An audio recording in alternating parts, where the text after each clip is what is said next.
I'm Natasha Chilingarian. I'm Michael Ogden. This is Shared Accounts with CU Times, and it is time for a game. Coming off of my quick trip to GAC, I was thinking about banks, and I came up with 5 trivia questions focused on the absurdity of just how different banks are to credit unions. All right, Natasha, producer Zach, are you two interested in this game? I feel like, Interested? I No. need to Ready? be both Yes. interested and No, ready. you don't. But listen, it's absurd. What I'm going to do, I'm going to Okay. ask the question. These are all Multiple. they're a mix of multiple choice, true, false. Okay. Oh, okay. And you two can just kind of guess. Okay. And that is it. Okay, here we go. Okay. I'm calling this bank size trivia. Question 1. What is the asset size of the largest bank in the United States? Which is JP Morgan Chase. Okay. A, 900 billion, B, 2 trillion, C, over 3 trillion. What do you guys think? So based on the parameters you set, I'm going to say true. What? Well, you said it was true or false. No, this is a multiple choice. We'll have to rewind the tape because I'm pretty sure you said it was true or false questions. I said they were a mix It's a mix, yeah. See, this is why I did bad in Zach is- school. yeah. I was not listening. I'll go with C, though. I'll go with the biggest number. Okay, great. All right, now we're on the same page. I don't know. I don't know if it's. I'm gonna go with the second biggest. The one. B, What was it? B. The 2 1 trillion? 2 trillion. Yeah. 2 trillion. The answer is C, over 3 trillion What? in assets. Wow. Okay, that's That's crazy. I crazy. didn't even know that. Okay, That's a lot now, of- to be crystal clear, Zach, this next question is a true or false question. Okay. That, and I just say that really is a reminder of how small credit unions are when you hear that. 100%. So, one of the largest U.S. banks that we just talked about holds more assets than the entire U.S. credit union industry combined. True or false? I'm going to go with C, over 9 trillion. God dang it, Brett. Okay. True. Natasha. I think it's true, right? It's both. It depends when you ask because it fluctuates a little. Oh. The U.S. credit union system has roughly 2.4 trillion in assets, while we just discussed JP Morgan Chase has over 3 trillion. But it does Okay. fluctuate a little bit here and there, so it's really close. So it's a close call. Okay. It's a very close call, Okay. which is, again, crazy. Okay, multiple choice here. Question 3. How many branches does Bank of America operate across the United States? A, about 1,000. B, about 3,800. C, about 7,000. I'm What do you guys going to think? go with B. B, 3,800. I'm going to go with C. About 7,000. The answer is B. Oh. About 3,800 branches. And that is way down. I mean, because they've been trimming Oh, yeah. their number of branches for the past decade, I think. I think they were around 7,000 at one That's true. point, Yeah. which is really a lot. Okay, question number 4, also multiple choice. What is the approximate asset size of the largest credit union, Navy Federal? A, 60 billion, B, 180 billion, C, 600 billion. I think it's B. Okay. 100 I'll go with A. 60 billion. Is it? Now, I want to 60 remind you billion. really quick. The asset size of JP Morgan Chase was over 3 trillion. Okay. Right. The asset size of the largest credit union, Navy Federal, right now is roughly B, 180 billion. Okay. Yay. So, I'm glad I knew that. yeah. Would have been Well, I figured you embarrassed. would. Okay. When we interview the person from Navy Federal, don't let her hear how much I undersold him. Yeah. Right. Yeah. She'll be so angry. Okay. Last question. True or false? The 5 largest U.S. banks each individually hold more than 1 trillion in assets. Each of them. Each hold more than 1 trillion? Yes. Do you think so? True or false? I mean, I feel like that has to be true. Okay. What do you think, Natasha? I don't know. I feel like it's either true or maybe it's close. I bet it is either true or false. I bet it is I'm gonna either say one of those. false. Yeah, I'm gonna say it could be either one or the other. Yeah, I'm gonna go with false and see which one of us gets the final gold star. The answer is true. Wow. Okay, yeah, they are. True.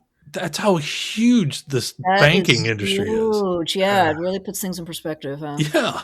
Okay, well, good for them. I know. And I was just, again, they talk about, the banking industry messages at GAC. And I was like, it just made me think, like, come on, they're so freaking huge. Like, why? Yeah, it's like, why be so threatened? I mean, By capitalism, I mean, you got to Yeah. grow. But Yeah. they run what, 92, 93% of the banking population, credit Right. unions have 7 or 8%. So anyway, that's how huge this whole industry is that credit unions aren't even involved with. Credit unions got a little slice. So good for them. We're doing fine. But Okay. banks are freaking huge. Hey, everybody. I'm glad you're here to hear us go off about this, about a topic you already know about. But anyway, we got other stuff coming up. Welcome to Shared Accounts with CU Times.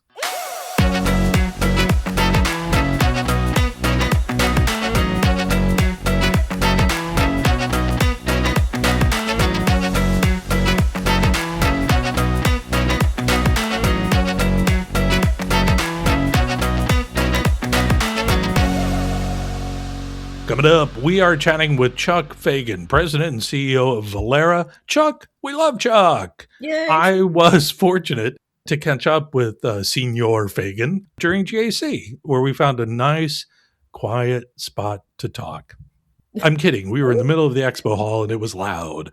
Anyway, we had a really good discussion. We'll talk more about that in a bit. For stuff, we got to take a break from this week. What is this, Thursday we're recording? Check in with Natasha. Hey, Ann.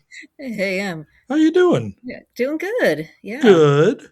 That was a good, no, that intro, I was thinking that's very eye-opening about the sizes and just I needed a reminder, difference. Yeah, it's a good thing to keep in our heads, It's nuts. Yeah, it is really not. It is really wild. Oh my gosh. Hey, I want to ask, what have you been watching lately?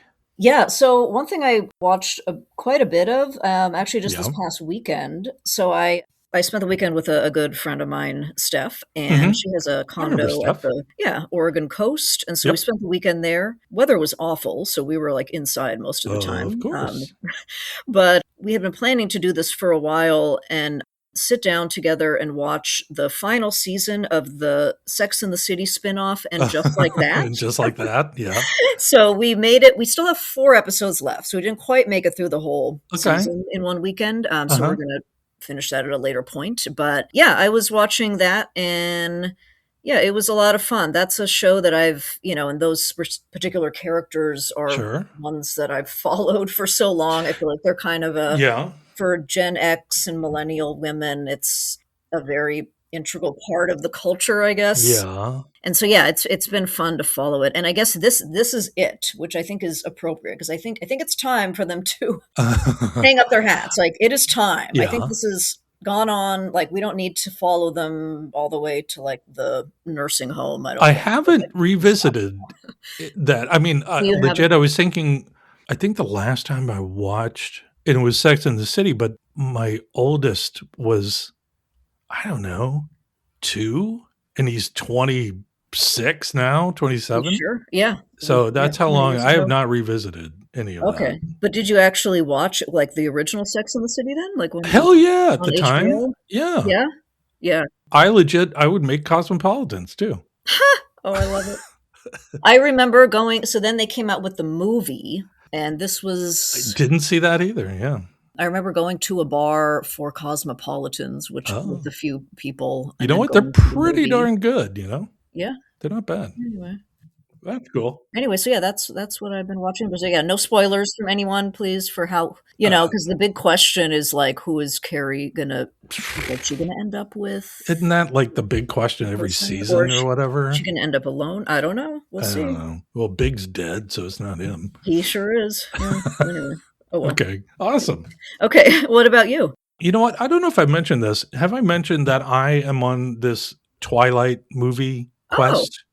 Oh, yeah. I think you mentioned it a couple days ago. Yeah, that's very I don't fascinating to me because that's another I don't fun think I've mentioned it on one. here, but it Yeah, was one of those things. It was like, you know what? I need like a series yeah. to kind of watch that I've never watched before. I missed it back when it came out in the early 2000s or mid, it was around 2008 or so. So I'm 2 movies in, I think. Okay, so that's the Twilight and New Moon? And New Or Moon, yeah. yep. And I still am just like, how is this so popular? But whatever. It's a Yeah. pretty fun watch. And who's the dude? Who's the werewolf guy? Taylor Lautner? Tater. Yeah, that dude barely wears a shirt. Jacob? Yeah. Yeah. He's like shirtless constantly, which I'm like, okay, I guess if I looked like him, sure. But I'm like, it's really cold where you are, but maybe they don't feel heat, cold, whatever. But it's a pretty fun watch. It's pretty Okay. silly. So you're gonna go all the way Oh, through it heck yeah. I'm again, going all to the way finish through the whole Breaking thing. Dawn? Isn't it a part 1 and part 2 for the Breaking Believe so, Dawn? yeah. There's Yeah. like 5 of them. So yeah, I'll get there. I'll let you know when Okay. I'm done. Yeah, I don't think I made it all the way through to the final one because I think I just got bored with the whole thing by They're the time all it on was HBO out with Max. the So, okay. and Oh, they're well, silly as hell. So, and have you read the books at all? oh my God, no. No, Okay. I'm not reading that. I read them. I Yeah. think I read all of them. I still have them. To be honest with you, I am actually looking at them right now. I'm Oh, sitting next to a bookshelf, and I still have the 4 of them sitting there. They're that's nice little funny. keepsakes, Oh, I'm sure. No, I Mm. aged out of, I'm like, no, Yeah. doing that. I hate to Oh, pop in, but since oh, Natasha is saying please, she's looking at them, you please are in do. Oregon, right? I currently am in Oregon, yes. Okay, I just feel like we need to have the disclaimer that you're looking at the books at your parents' home, not at your adult. That's true, yes. That is They true. did not make it with me to my new house in LA.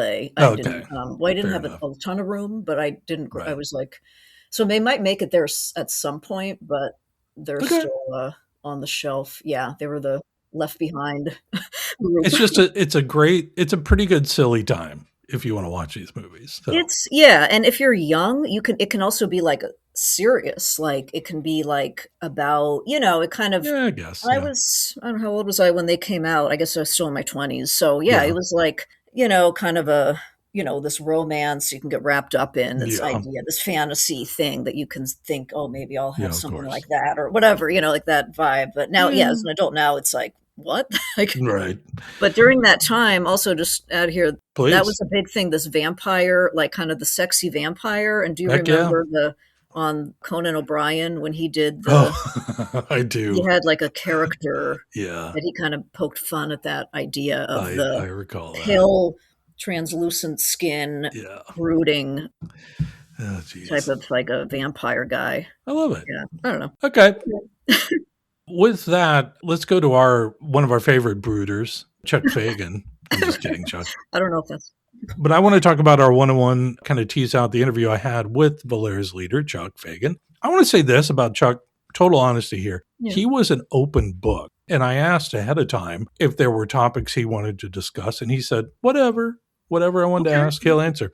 So the discussion you're getting ready to hear, he knew nothing of what I was going to ask. And therefore, Okay. the whole interview was really a free-flowing kind of discussion that was so relaxing, and it just doesn't happen that often. I wanted to point that out. So thanks, Chuck. Big thing we hit head on really was the interchange law out of Illinois that Fagan is truly worried about, and he talks about it in detail. And I came up with the saying that I think you might enjoy in the interview. I'm not going to spoil it here, that he actually thought was pretty good. Anyway, he goes into detail about his concerns on that and how it's going to spread to a lot more states. Also, I find out how much movies played into his days growing up in Richmond, Virginia. Huh. I thought it was so interesting and how it's impacted how he experiences movies at home today. It was really funny. Okay. I know. So Fun. great, Chuck. Chat, Natasha, all of that is coming up next.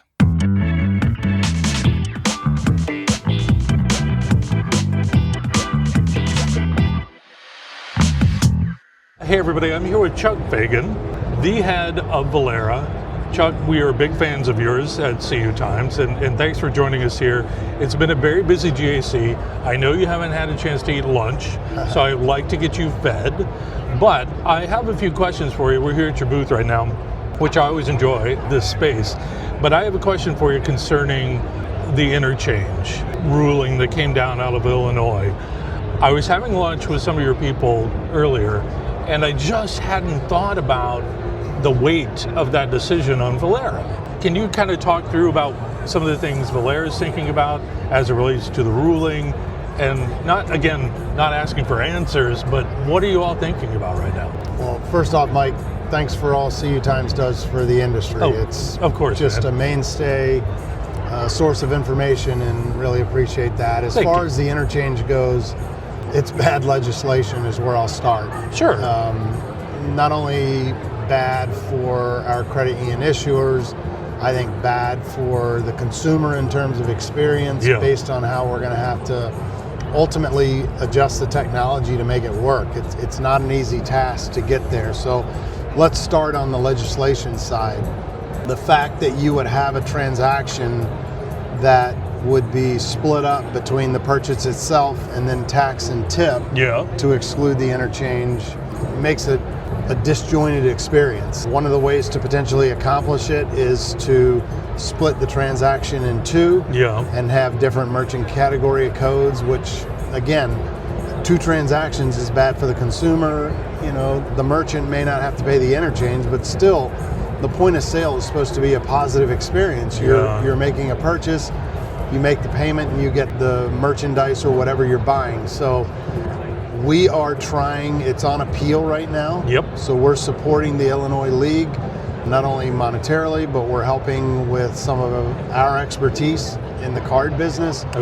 Supporting Visa, MasterCard efforts, supporting America's credit unions efforts. So doing all we can to try and push back. Albeit, it looks at this point inevitable that July 1st is when that goes into effect. There's a $1,000 penalty per transaction that doesn't work. What a lot of people aren't thinking about, yes, it impacts issuers in Illinois, but if a credit union in Virginia has a member that travels to Illinois, that same law and legislation applies to transactions done with a Virginia issued card in Illinois. So we were just talking about this at lunch, and my mind was blown how ridiculously complicated this world has now become. And that's what really put my mind in the framework of, oh my gosh, what does Chuck Fagan think of this? Because you're one of those voices I truly trust listening to, and your organization comes out with wonderful data that we use. But what was your reaction, really, when it first came down? A bit of shock, Mike. But if you think about where the original Durbin came from, Senator Durbin's from Illinois.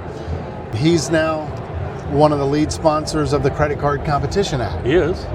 People in Illinois state legislature picked up on that, and that's where it started. So first reaction was bad consumer experience. Second reaction was bad for the credit union issuers to have to not only lose out on a little interchange, but have to work with us to determine how best to put technology in place to accommodate it. So it's going to take Visa, MasterCard, our processing partners, and us all working together to beat a very aggressive timeline between now and July 1st. And you don't necessarily feel optimistic about beating that timeline, or at least getting it stopped before then? I'm not sure there's a choice. But we're it probably beyond doesn't, that point. It probably doesn't give us enough time to come out with the best scenario.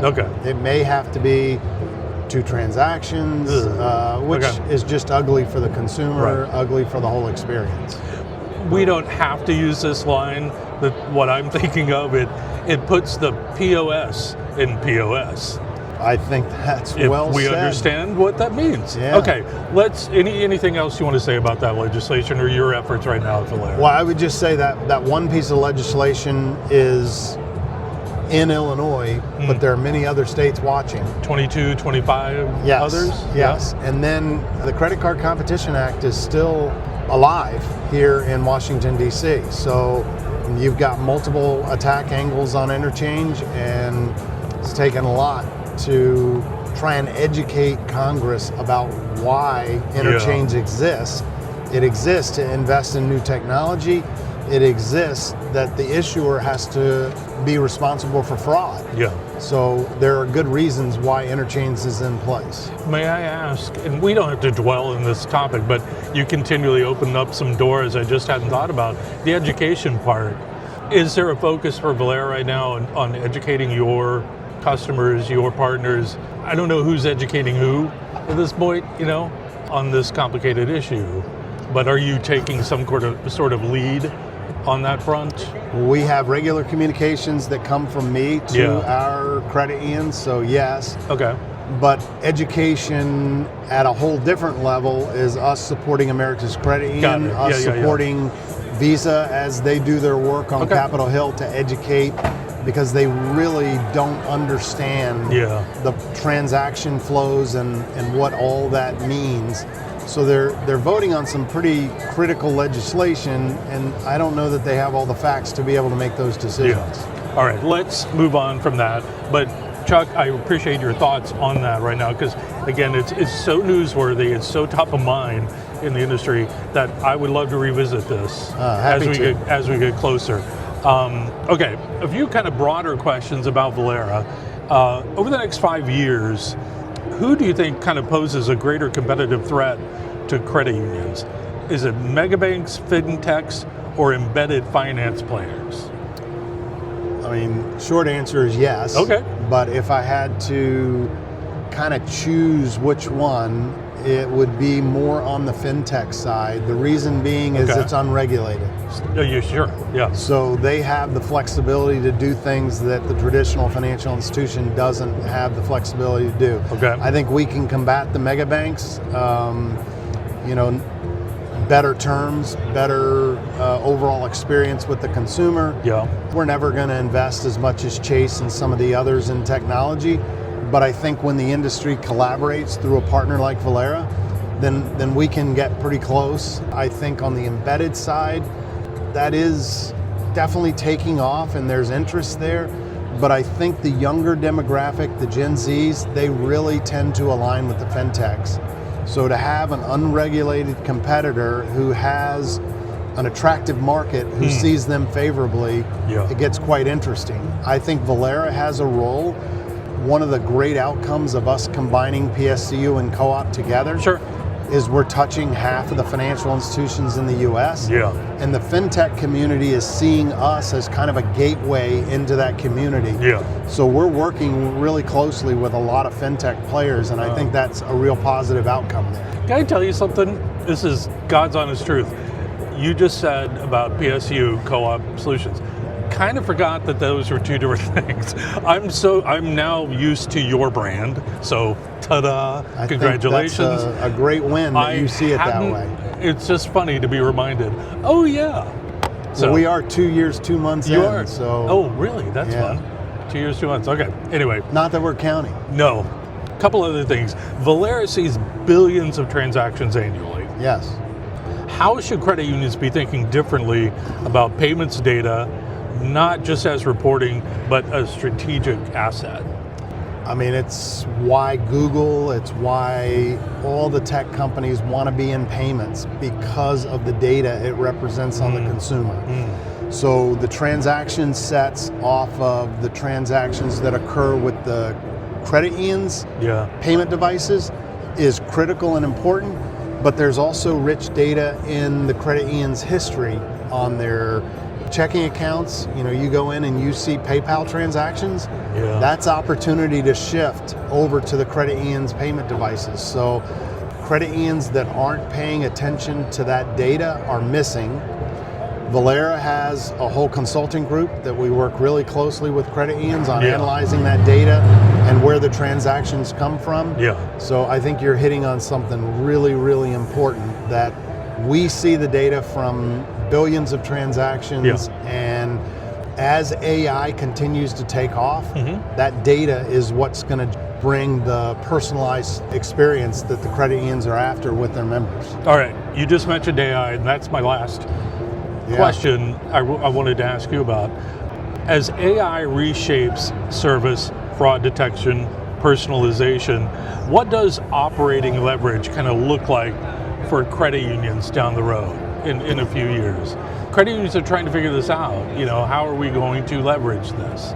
Do you have thoughts? I absolutely do. I think right now, the whole branch experience, as you've seen over the last 10 years probably, has been changing. AI is going to change it even more because of the use of agents. Agents are going to be able to represent the credit union member into the credit union and conduct a lot of the banking that's done today. Think on the payment side. I could have an agent that understands my payment history around Valentine's Day and helps me decide and accesses my payment credentials to get my wife something for Valentine's Day. Yeah. So agents are going to be able to do for the consumer things that we've just traditionally done without thinking twice about, but the agent can make us so much more efficient. And then internally, AI is totally changing the way we do business. There may be some positions that AI takes over, but there are new positions popping up all the time. We have positions today pointed at stablecoin, pointed at blockchain, authentication. So these new areas that didn't exist 2 and 3 years ago are popping up because of the advancements in technology. Yeah. Do you ever hear yourself and go, dang, I'm pretty smart? Well, I'm always reminded by my kids and my wife that sometimes I am smart, but sometimes I got a lot of learning to do. So we all do. Yeah. All right, Chuck, second part of this are all questions about you. Yeah. Okay. What's your hometown? Richmond, Virginia. Born and raised there? Born and raised. Okay. Yeah. What was your high school name? What was the name of your high school? Tucker High School. Tucker? J.R. Tucker. J.R. Tucker? Tucker Tigers. The Tigers. Who was J.R. Tucker? Do you know? J.R. Tucker was a guy back in the 1950s and early 60s that was involved in politics, civil rights, that kind of stuff. Okay. And they named the high school after him. Oh, good. So he was a good person. Good person. Okay, good. Whew. Yeah. They didn't have to change the name of the high school. Thank God. Okay, what was the first job you got as a kid or a teenager? I worked in the movie theater as a ticket taker. In fact, as I was so fortunate to get a Luminary Award from CU Times earlier, you asked the last movie I watched, and we actually built a theater in our house, and I got to watch Moana with my grandkids. So we built the theater based on the memories of me working at the movie theater. Oh, that's wait, what was the name of the movie theater? The Ridge Cinemas. The Ridge? Ridge Cinemas. Yep. In Richmond. Yep. Is it still there? It is no longer there. It's now a Kroger grocery store. Oh, no. Yeah. Okay, that's cool. All right, you answered the last movie you watched. I want to ask you this. What was the first time you ever came to D.C.? Do you remember that? Yeah, I went to a Catholic school in Richmond, and we came up here on a field trip, I think in the 6th grade, and we got to walk around, see the White House from a distance, and other famous monuments and stuff. Do you remember what you were thinking then, or did it even click with you until later? It was later, but pretty in awe. I mean, that was kind of the first time I ever went to a big city. Yeah. So, yeah, pretty intimidating. That's cool. What do you think when you fly back in now? Oh, boy. I think walking around last night, totally different from a year or two ago. Yep. DC is cleaner, safer. It was cold, but it was good walking around. And still the nostalgia of, the White House and government and so many things happening here, it hits you. That's definitely cool. does. Chuck, it was great seeing you. Mike, always a pleasure sitting down with you and your team. I, again, appreciate all the work you guys are doing. So always great to see you, and I hope we get to talk again very soon. We'll do it at Velera Live. I look forward to it. Absolutely.